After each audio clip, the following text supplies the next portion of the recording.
Bonsoir chers auditeurs et chères auditrices de notre web radio R212. Ce soir, nous avons l'honneur de vous partager un article rédigé par Salma Labtar, chroniqueuse de l'ODJ, qui aborde une question cruciale dans son texte intitulé « OCDE 2024, les filles surpassent les garçons en termes de performance scolaire ». Voici cet article en podcast pour vous. Salma Labtar commence son article en présentant les conclusions d'une récente étude de l'OCDE ainsi. Selon une étude publiée mardi par l'Organisation de coopération et de développement économique, OCDE, bien que les filles réussissent mieux à l'école que les garçons, les femmes demeurent désavantagées sur le marché du travail dans les pays membres. La chroniqueuse approfondit cette idée en exposant les inégalités qui persistent dans l'emploi.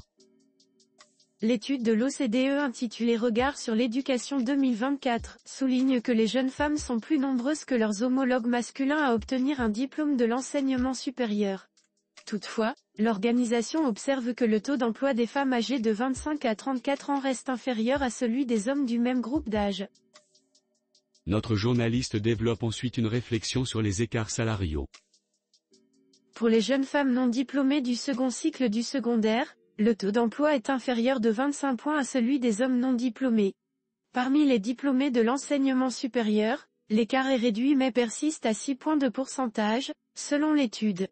De plus, les jeunes femmes gagnent moins que les jeunes hommes, avec un salaire moyen inférieur de 15% pour les non diplômés du secondaire et de 17% pour les diplômés de l'enseignement supérieur.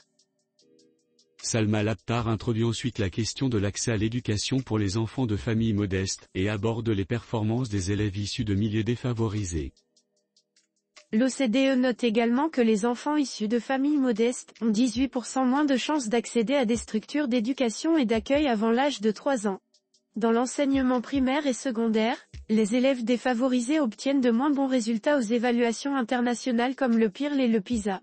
L'étude indique également qu'entre 2016 et 2023, le nombre de jeunes de 25 à 34 ans sans diplôme secondaire a diminué dans la plupart des pays de l'OCDE. L'auteur conclut son article en partageant une donnée encourageante en ces termes. Enfin, la proportion des 18 à 24 ans sans emploi et ayant quitté le système éducatif est passée de 16% à 14% entre 2016 et 2023 en moyenne dans les pays de l'OCDE. Rédigé par Salma Labtar.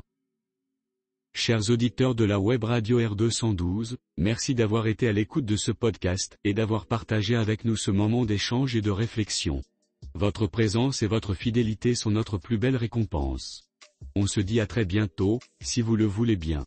Avec toute notre gratitude, l'équipe de R212.